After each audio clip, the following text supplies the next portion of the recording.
with us. Thank you for joining us for a very unique and in-person Ask What Are You Up To? Today we have a very, very special guest. I know I say that they're special, but this person right here, dear friend of mine, very talented actress, classically trained, mind you, and a singer, which I didn't know. Cheers to that.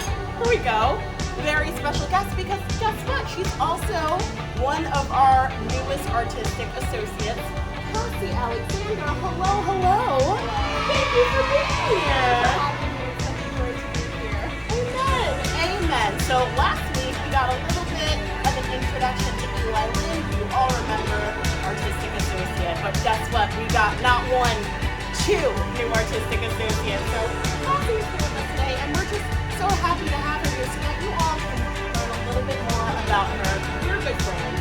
We're dear friends. But we became friends with Cassie as well. So thank you, thank you, thank you. We're so happy to have her. Cassie wears many hats with not only in the theater industry, but with Mac as well. She's going to be performing in some things that we have coming up.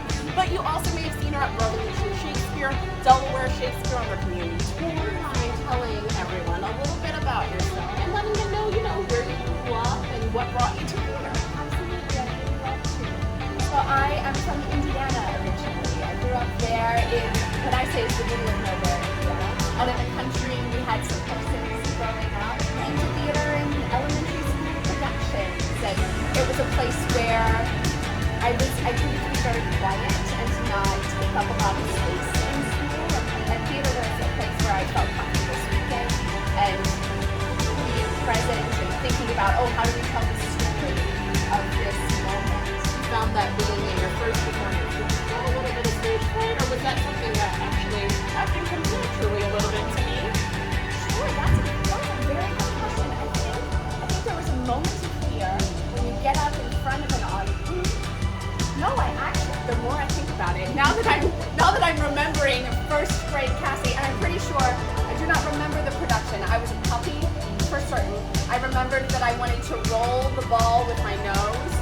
There was it was dogs and cats, and could they really be friends, and something along those lines. I remember that as the character, I felt very comfortable on the stage, whereas if I were Cassie, and that specificity of the character, and I'm here in service of this story, and to bring honor and truth to this character made me feel comfortable. Well, I hope you're feeling comfortable and cozy right now. I don't know if you guys can tell, it's a wonderful night. It's lovely out. We've got a little bit of a fire. We've got some rosé. Feel free to join us with your own glass. We're just getting nice and comfy and chatting with one another. It's really awesome. This is the first time we've had an in-person What Are You Up To segment, and that's really, really lovely. So cheers to that. Lovely. Let's figure out exactly what you've been up to, working on something that you're particularly proud of right now. Can you tell me what it is that you're... Yeah, absolutely. I am playing Rosalind in As You Like It for Theater on the Verge, a very new theater company up in Glenside/Addington, a bit north of Philly. But it's their inaugural production. They were born out of the woes of the pandemic, where we had to do work that we want. And the founder, Anna Kurtz, said, I'm ready to do some outdoor Shakespeare, free outdoor Shakespeare, which is my very favorite thing in the world. Yes, we love free. As You Like It happens to be my very favorite play, and Rosalind is my favorite role. So I keep pinching myself that this is my coming back to art, coming back to live performance moment, because it is actually my fantasy. Six-person As You Like It. That play is two people fewer than you feel comfortable producing that play. You make the magic happen. Amen. And you'll see that magic when you come to see this amazing production. So as you said, coming back. I know, not everyone else knows, but I know that you've actually played this part before. So can you talk a little bit about that, about your first introduction to As You Like It, and now revisiting the role? Oh, I'd love to. Cool, yeah. I'd love to. I could talk about it for a long time, so you should get your boss. So I fell in love with As You Like It when I was studying abroad at the Globe Theatre in London, and I took a day trip to the Royal Shakespeare Company in Stratford-upon-Avon, which is the pilgrimage that every Shakespeare nerd needs to take. You're obligated to go. You have to see Shakespeare's birthplace, and you have to see a show at the Royal Shakespeare Company. And they were doing a production of As You Like It that was hyper-contemporary, set in sort of a modern music festival at Forest of Arden. Everyone was in denim, and British singer-songwriter Laura Marlin set all of the music. All of the actors sang and played instruments. It was absolutely beautiful. And at this moment in my life, I hadn't read the play. So it was the most beautiful introduction to this world. And I remember so distinctly the actress who played Rosalind was captivating. When she was on stage, it felt like the brightest light you've seen. She was brilliant, and I just kept waiting for her to come back. And at the end, at the final jig celebration at the wedding scene, it ended with the cast hug, and she took 2 steps downstage and turned to her cast with the most beautiful smile. That smile you have for the creative family that has become your family over this process. And then she turned around and with that same love faced the audience and launched into the epilogue. And I just started weeping. And it was absolute magic. I mean, the hairs on my arms, like I goosebumps. It was so gorgeous. And for a solid year after watching that production, I thought about it all the time. I was hungry to play Rosalind. And a couple of years later, when I was ready to graduate, I designed my thesis project so that I could. I based this whole production around me playing 4 of the women who dressed themselves as men in the canon, finally ending with Rosalind, and it was the cherry on top of the cake and the culmination of the whole experience. Wow. So it sounds like this role in this play has a very special place in your heart. That's beautiful. In returning to the role, I realized that I never let her go. She's come with me through the past 6 years, and it's just such an honor to step back into the Forest of Arden and to put on those pants again. Hey, speaking of pants, I mean, I love this outfit. I'm sensing the theme. Like, I love a woman in some pants. Like, I've played this character before. I'm familiar with this character, so that's like comforting, especially coming back to theater after like a year and a half of not doing it in person. So there's that comfort of like, I know who this character is, but do you think also is there some anxiety or some question of like, how do I make this different from when I played this before? Did you have any concerns about that? Or you know, to be honest, I wasn't worried so much about that because the truth of it is I am a vastly different person than I was 6 years ago. And while there are moments that I distinctly remember, what I remember is the way that the other actor delivered their lines that I was responding to. And what's so magical about this is that I'm working with different people and people that I just met. And so rather than pulling out the trick that I used in my last romp as Rosalind to affect that Orlando, it's a totally different ballgame because the actors that I'm working with are different humans. So I liken it a little bit to it's like knowing one of the romance languages but being in a different country. So if you know Spanish but suddenly you're in Italy, you have the lay of the land, but it's the nuances where the magic lies. And for me, that's been the joy of this production. Talk to me a little bit about, well, not a little bit, talk as much as you want.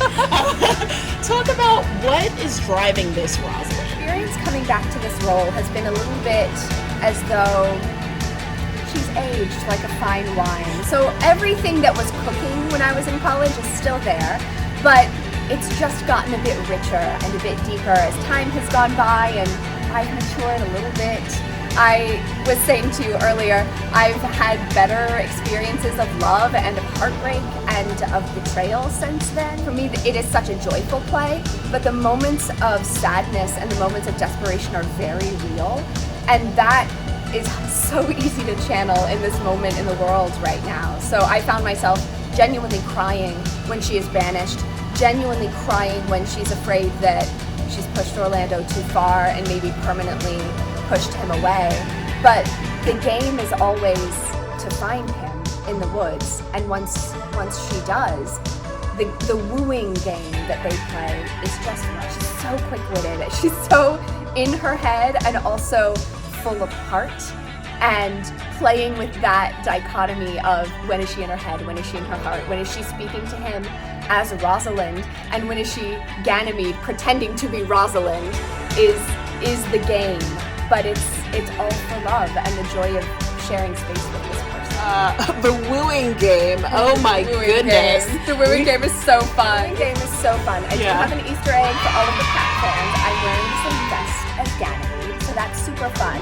But I have a cap, which I did not have in college. Hats are hard. I have a very small head. What has emerged in this version that was not at all present the last time I played Rosalind was sort of distinct moments where she is being Ganymede with the hat on, and when she's pretending to be Rosalind and removes the hat. So we're playing with sort of the hat as an extra level of disguise, and in our version, Orlando does cotton on, and there's a moment where Rosalind loses the hat and he returns it to her. Here's your almost security blanket of, okay, put this back on. You're gonna be fine, babe. For people who do not know, let's just do a quick little summary of the plot of As You Like It, and every time you say they have to drink. So Ooh. The game is so that anytime you say Orlando, you have to drink. So yeah, we'll see how that turns out. But I'm having fun. My wine is almost done. Cheers to that. Should I say it once more time? Orlando. There you go. That means drink. Great job. Right, I'm going to try really hard. So the show begins in the port, and it's sort of a port somewhere in France. The rightful Duke has been banished. Rosalind's father is banished, and we begin, and her uncle has assumed the royalty. He is now the Duke. And there is a young man, Orlando, who is desperate and needs to change his life. He has challenged the champion wrestler to a wrestling match, and it is life or death. He will be killed if he doesn't beat Charles. Charles has already broken some ribs. It's really gruesome. He meets these young women. He wins the wrestling match, and the love is instantaneous. The Duke spies all of this, so he banishes Rosalind. Her cousin Celia says, I'm not going to leave you behind. Let's go together. Let's flee to the forest of Arden. They disguise themselves, Celia as a maid, Rosalind as a man. They run away to the forest, and lo and behold, Orlando is also there. And what ensues is a wooing game where Rosalind, as the boy Ganymede, is going to cure Orlando of his love for Rosalind. We meet a whole slew of shepherds and shepherdesses who have their own love squabbles. It ends in a quadruple wedding, and have I mentioned before, the production that I'm working on now has 6 actors, and it is a quadruple wedding, 8 people. Maybe I get married twice. It's fine. Did I say I was trying not to say You did not say I think what this production has helped me to discover is exactly what my favorite line of Rosalind's is, because she has so many good ones. And a couple of the ones that I love have been cut from this production, and I feel a little bit like my darlings have been murdered. Sure. And it's not only my favorite line of Rosalind's, I think it's the line that gives me the most excitement that I've ever uttered on a stage. When Rosalind is about to instigate the wooing game with Orlando, she turns to Celia and says, I will speak to him like a saucy lackey. And under that habit, play the knave with him. And I get a thrill of excitement every time I speak it. The saucy lackey is just, every time I say it. Just say that to yourself in the mirror every time before you start. It should be my new morning ritual. I will speak to him like a saucy lackey. Amen. Playing multiple roles in this? Let's talk about some of the other roles you're playing in this. I am. We all are. That is much of the fun that comes from this production of As You Like It. I'm also doubling as Audrey, who is a silly shepherdess who lives in the forest and ends up getting hitched to Touchstone, who is the clown that Rosalind and Celia bring with them into the forest. And she is a ridiculous person, and I have come to enjoy playing her very much. Rosalind's thoughts move very quickly. She's hyper intelligent, always speaking in lists, and Audrey's head is pretty empty. And the contrast of that is magical. Human beings share space. It's so special, and Zoom theater for the last year, you don't get that opportunity. Everyone's a stationary, static box on a screen. So what I'm really excited for are the moments of electric connection between people. That's what I watch theater for. And I think the moments where we are genuinely responding to one another, not doing the blocking, but the moments where we're deep in the throes of the wooing game and actually just impulsively engaging with Shakespeare's text, engaging with one another that's the magic. When it feels alive and present and ephemeral. Our director, Anna Kurtz, says the phrase that I am keeping in my heart forever. When we're running things, she'll say, okay, once more for love and joy. And that to me that's the goal of this production. We are doing it for love and joy. And that's what I hope the audience experiences when they see it. And I hope that that's what I'm giving my fellow cast members every time we do it. We're leading with love and leading with joy. Theater on the Verge would love to have all of the PAC fans come and join us. We have performances at the Abington Arts Center Thursday through Saturday at 7 p.m. and Sunday at 3 p.m. It's free, it's fun. We're leading with love and joy. We love you again.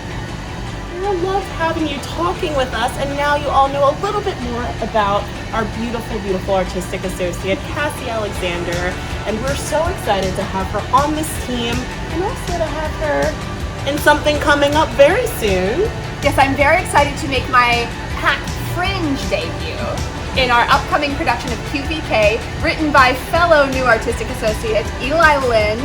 It's going to be so much fun. It's gonna be so great, and see you all there. Thanks so much for joining us. Have a beautiful night. Cheers. Cheers. I have no more, but cheers. Good night, everyone. See you soon.